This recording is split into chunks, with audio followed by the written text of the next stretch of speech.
Baik, kita masuk ke data mining ya. Ini lumayan sudah banyak yang join ya.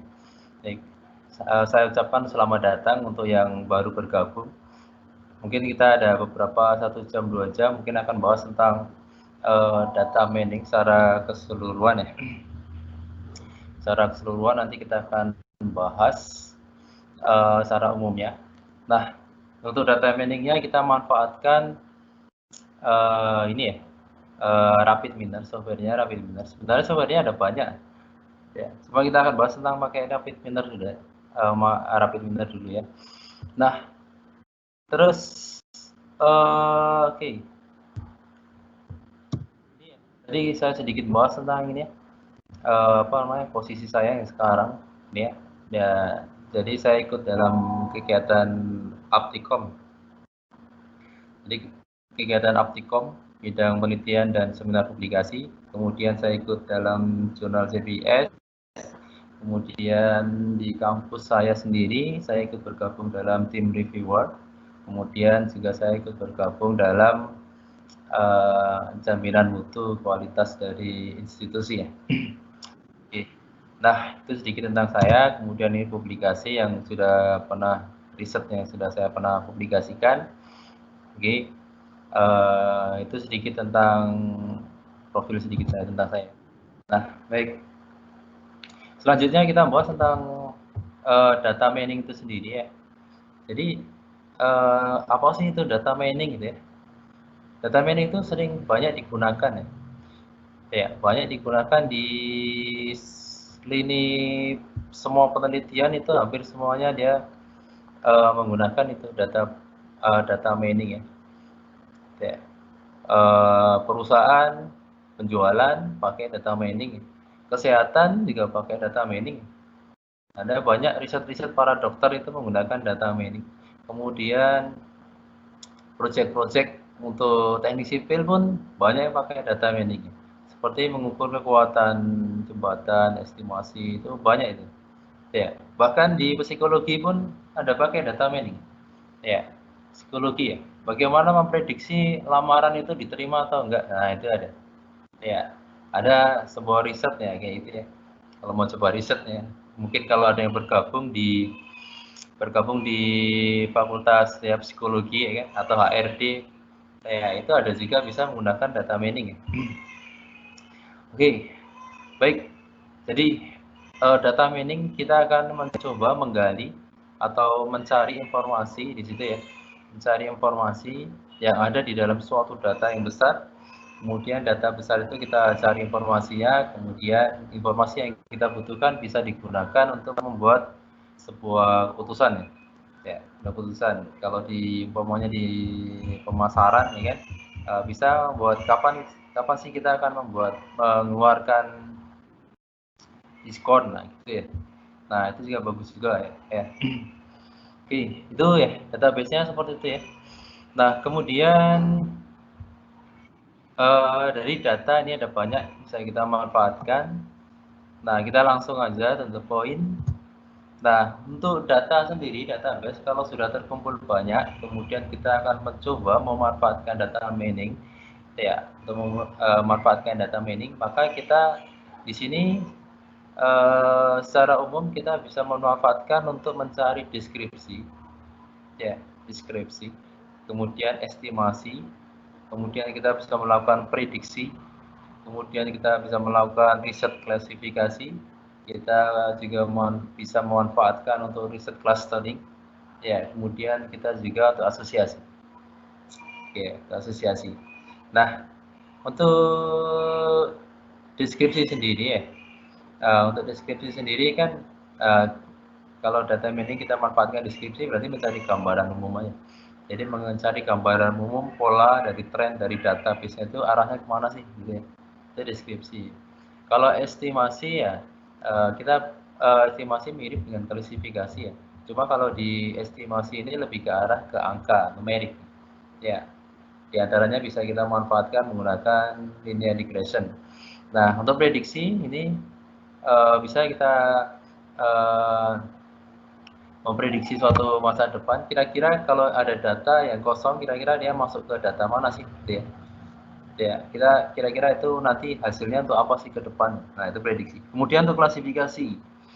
Nah, klasifikasi itu yang sering digunakan, yaitu dia mengkelompokkan sesuai dengan kategorinya. Ya, kategorinya seperti apa? Umpamanya dia tinggi, sedang, rendah. Nah, itu mengkategorikan. Ya, clustering berarti dia mengelompokkan berdasarkan tingkat pengamatan kasus, ya kan, kemiripan. Di sini ada perbedaan klasifikasi sama clustering. Perbedaannya kalau klasifikasi dia ada data testing. Kalau clustering nggak perlu data testing, langsung aja dia dikelompokkan. Nah, asosiasi berarti dia mengidentifikasikan hubungan antara beberapa peristiwa yang terjadi pada satu waktu. Jadi asosiasi biasa dipakai untuk market basket analysis, nah itu ya, untuk bagian pemasaran barang itu sering digunakan asosiasi ya. Kalau kalian lihat di ini ya, ini minimarket atau supermarket yang sudah dikelola profesional, itu biasanya dia ada mengelompokkan antara barang satu dan barang dua. Kemudian dia ada